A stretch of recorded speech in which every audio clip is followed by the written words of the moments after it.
सुप्रभात प्यारे विद्यार्थियों। कक्षा 7 हिंदी पाठ्य पुस्तक पाठ नंबर 2 दादी माँ। कहानी है दादी के स्वभाव के बारे में। शिव प्रसाद सिंह के द्वारा रचित कहानी दादी माँ। इस पाठ को हम पढ़ चुके हैं। कहाँ तक पढ़ा? दादी माँ धन्नो चाची पर बिगड़ती है, अर्थात गुस्सा करती है और कहती है कि आप मेरे रुपए नहीं चुकाए, आपने फसल का कहा था कि फसल आने के बाद रुपए दे दूंगी, लेकिन फसल भी आ गई, आप रुपए क्यों नहीं दिए? आई थी तब तो बहुत ऐसे नाक रगड़ी यहाँ पर। तब ये कहानी वहाँ तक हमने पढ़ ली। फिर आगे होता है, फिर दादी माँ उस धन्नो चाची के सारा का सारा कर्जा माफ़ कर देती है, रुपए जो लिए उधार वो माफ़ कर देती है और 10 रुपये और भी देती है, क्योंकि धन्नो के बिटिया की शादी थी और शादी के अवसर पर दादी माँ ने 10 रुपये देकर कहा कि इसमें अपने तो का भाव है, हंसी जग में हंसी नहीं होनी चाहिए, 10 रुपये और ले ले। फिर लेखक की मुलाकात होती है इस शिव प्रसाद सिंह की, और शिव प्रसाद सिंह और दादी माँ जिस धन्नो के ऊपर गुस्सा किया वो धन्नो के बीच वार्तालाप हुई और लेखक उस धन्नो से पूछता है कि दादी माँ के ऊपर आपने ऐसे मतलब दादी माँ का बड़ा एहसान माना। किसने? धन्नो ने कहा कि दादी पूतो फलो दूध नाओ का आशीर्वाद दिया। फिर इस प्रकार लेखक पूछता है कि उस दिन तो दादी माँ ने आपके ऊपर बहुत गुस्सा किया था। तब धन्नो कहा कि कुछ नहीं, बड़े लोग अक्सर छोटे लोगों पर गुस्सा करते रहते हैं। ये बात यहाँ तक हुई थी। और इससे पहले वाले प्रसंग में किशन के शादी की भी बात चल रही थी। किशन की शादी भी नज़दीक है और धन्नो चाची और शिव प्रसाद सिंह की बात हो गई और वहाँ से चले गई। इस कहानी में आगे वहाँ से देखिए जहाँ से मैं पढ़ रहा हूँ। पेज नंबर ले लीजिए आप, 7 नंबर, जब से अंतिम पैराग्राफ लिखा है। देखो, मैं मन ही मन इस तरह पर हंसता हुआ आगे बढ़ गया। लेके कह रहा है कि मैं मन ही मन इस तरह पर हंसता हुआ आगे बढ़ गया। दादी माँ कहानी में अब धन्नो से लेकर आगे बढ़ गया, बात जो हुई उससे माध्यम से। अब आगे देखिए, किशन के विवाह के दिनों की बात। अब किशन का विवाह आ गया। विवाह के 4-5 रोज पहले ही औरतें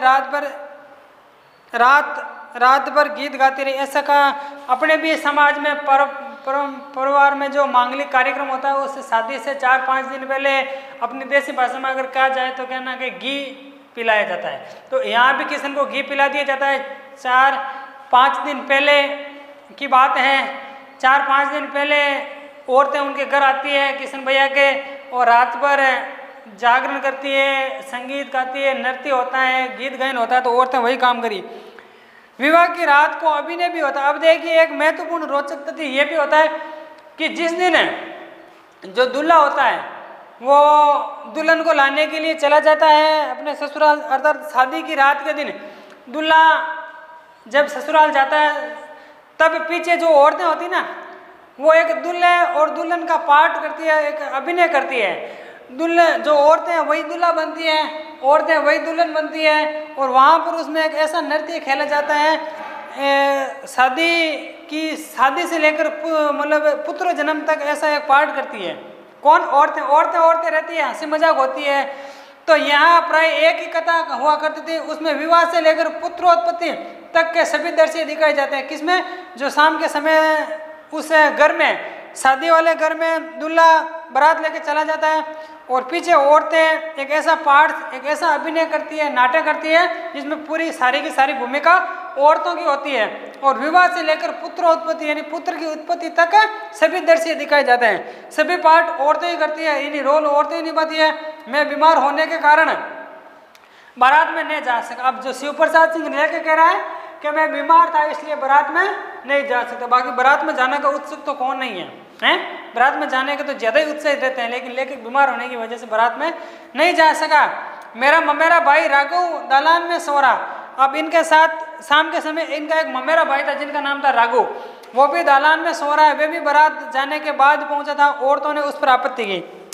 अब राघव क्यों नहीं जा सका बारात में? क्योंकि वो लेट आया था, बारात निकल चुकी, फिर बाद में आया था, तो वो भी नहीं जा चुका। अब देखिए इसमें होता क्या, जैसे मान लो ये घर का आंगन है,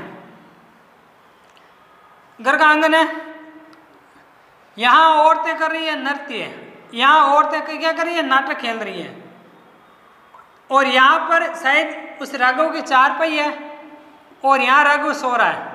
अब यहाँ औरतें नृत्य करेगी, मतलब वो पाठ दर्शाएगी, तो यहाँ जेंट्स का होना, एक पुरुष का होना इनको थोड़ा सा खटक रहा था, क्योंकि ये सिर्फ औरतें, औरतों में तो कैसी मजाक कर लेती, चलता है, भली बुरी जो भी है, थोड़ी सी ऐसी अजनबी भाषा का प्रयोग वो तो चलता है, लेकिन इन औरतों ने यहाँ पर आपत्ति की, क्या कि भाई ये लड़का यहाँ क्यों सो रहा है, अगर लड़का यहाँ पर सो रहा है ना तो हम नाटक मतलब ये दर्शन नहीं करेंगे।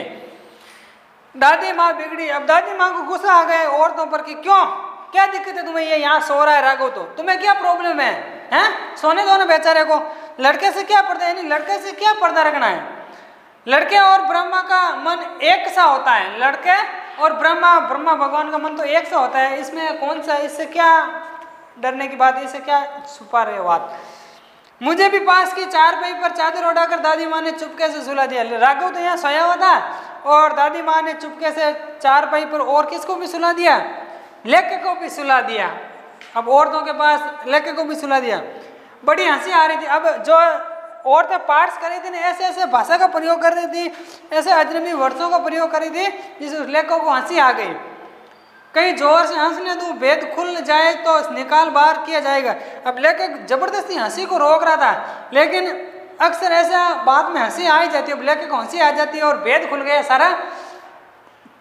पर भाभी की बात पर हंसी नहीं रुक सकी। यहाँ भाभी ने ऐसा कोई मुहावरा सुनाया होगा या ऐसा कोई अजीब शब्द का प्रयोग किया या ऐसा कोई चुटकुला सुनाया होगा, लेखक को उस स्थान पर हंसी आ ही गई और सारा भेद भंडा फोड़ हो गया, भेद खुल गया। देबू की माँ ने चादर खींच ली। अब ये कोई देबू की माँ थी, यही भाभी होगी शायद, उसने चादर खींच ली। कहो दादी ये कौन बच्चा सोया है, पहले उस औरतों को पता नहीं। दादी ने उस देबू की माँ ने इसकी चादर खींची, लेके कि क्यों खींची, क्योंकि वो हंस गए, उनको हंसी आ गई। फिर चादर खींच के कहा कि ये कौन बच्चा सोया हुआ है, बेचारा रोता है, शायद दूध पिला दूँ। अब दादी उस देबू की माँ ने कहा कि ये बच्चा जो हंस रहा है शायद रो रहा होगा, इसको दूध पिला दूँ मैं। हाथापाई शुरू हो गई, झड़प शुरू हो गई। देखो उस औरतों के मध्य और उस लेके के मध्य शिव प्रसाद सिंह। दादी माँ बिगड़ी, लड़के से क्यों लगती हो, यानी लड़के से क्यों झगड़ा कर रही हो, किसने कहा, दादी माँ ने कहा। सुबह रास्ते में देबू की माँ मिली, कल वाला बच्चा भाभी वही जिसकी बात पर लेकर हंसा था। अब शाम हो गई, सुबह के समय देगी वापस। सुबह रास्ते में देबू की माँ मिली, वही रास्ते में देबू की माँ मिली जो जिसकी बात पर लेके को हंसी आई। कल वाला बच्चा भाभी, लेके जोर से क्या चिल्लाई उस भाभी को कि कल वाला बच्चा हूँ मैं वहाँ से जोर से भागा और दादी माँ के पास जाकर खड़ा हो गया। मैं उस दादी माँ को चिढ़ा के जोर से भागा और दादी माँ के पास जाकर खड़ा हो गया। वस्तुतः किसी प्रकार का अपराध होने पर जब मैं दादी माँ की छाया में खड़े हो जाता, अभयदान मिल जाता। अभयदान का मतलब होता है रक्षा कवच मिल जाना। अभयदान का मतलब होता है रक्षा कवच मिल जाना। किसी भी प्रकार का अपराध होने पर लेखक की जो भी गलती होती थी, उस गलती का डर लेखक को सता रहा था। वो किसकी शरण ले लेता, दादी माँ की। स्नेह और ममता की मूर्ति दादी माँ एक एक बात पर आज कैसी कैसी मालूम होती है। यानी अब दादी माँ की याद आ रही है लेखक को कि भाई स्नेह और ममता की मूर्ति दादी माँ की एक एक बात जो कहती थी वो एक 100% सत्य होती थी। परिस्थितियों का वात्य चक्र का मतलब होता है बवंडर। परिस्थितियों का वात्य चक्र जीवन को सूखे पत्ते सा नचाता है। अब दादी माँ को दादाजी का अभाव है, दादाजी नहीं है, तो दादी माँ अकेली है, तो दादी माँ को तो जो अनबन लग रहे हैं ये दिन, तो क्या कह रहे, सूखे पत्ते सा नचाता है। कौन, जो अभी दिन है वो। इसे दादी माँ खूब जानती थी। दादा की मृत्यु के बाद से ही वे बहुत उदास रहती थी। संसार उन्हें धोखे की टट्टी मालूम होता था। धोखे की टट्टी का मतलब एक झूठ। संसार जो भी है वो एक मिथ्या मालूम होता था, झूठ। कब से, दादाजी के जाने के बाद। दादा ने स्वयं उन्हें जो धोखा दिया, देखो दादाजी ने भी धोखा दे दिया दादी को। कैसा धोखा, धोखा यह है कि दादी जी को कहा कि पहले आप जाओगे और फिर मैं आऊँगा, कहाँ, स्वर्ग लोक में। लेकिन दादाजी पहले चले गए। वे सदा उन्हें आगे भेजकर अपने पीछे जाने की झूठी बात कहा करते थे। दादा की मृत्यु के बाद कुकुर मुते की तरह बढ़ने वाले, मुंह में राम बगल में छुरी वाले दोस्तों की शुभ चिंता ने स्थिति को भी डावाडोल कर दिया। इसमें मतलब है जो विश्वासघात लोग होते हैं मुंह में राम बगल में छुरी वाली बात, यानी हमारे सामने तो मीठी मीठी बात करते हैं और हमारे पास नहीं होने पर हमारी कटवी करते हैं, हमारी काट करते हैं। ऐसे लोगों ने अब हमारे समाज को एक जर्जर स्थिति में डाल दिया, मतलब कंडीशन खराब कर दी हमारे समाज की, हमारे परिवार की। किसने? जो मुंह में राम बगल वाले छुरी वाले लोग। देखो यहाँ कुकुर मुद्दे की तरह बढ़ने वाले, कुकुर मुद्दा एक पौधा होता है जिसे आप अपनी भाषा में कहते हो फुम्बी, अपने आप पलता बढ़ता है ना। मुंह में राम बगल में छुरी, शुभ चिंता, यानी उनकी चिंता जो व्यंग्यात्मक भाषा है, शुभ चिंता की स्थिति और डावाडोल कर दी। किसकी स्थिति डावाडोल कर दी? समाज, अपने परिवार की। क्यों? क्योंकि उन्होंने धोखे से रुपए खर्च करवा दिए ज्यादा। दादा के श्राद्ध में दादी माँ के मना करने पर भी पिताजी ने जो अतुल संपत्ति व्यय की, वे घर की तो थी नहीं। दादा की मृत्यु के बाद जो श्राद्ध के महीने होते हैं जिसमें दान पुण्य किया जाता है, तो इस लेखक शिवप्रसाद सिंह के पिताजी ने गांव वालों से उधार लेकर आया और रुपए और खर्च कर दिया। तो इसमें दादी माँ ने बिल्कुल मना किया कि आप ऐसा मत करो, आपके पास रुपए नहीं है, आप कर्ज लेकर ये कर रहे हो तो आने वाले समय में आपके लिए मुश्किलों का सामना करना पड़ेगा। फिर भी लेखक के पिताजी ने गांव वालों से उधार लेकर दादाजी के जो श्राद्ध के दिन है उसमें खूब खर्चा किया, तो इससे स्थिति और भी कंडीशन खराब हो गई। किनकी? लेखक की। तो बस आज के लिए हम इतना ही पढ़ेंगे। ये पाठ जो दादी माँ है वो कल पूरा हो जाएगा।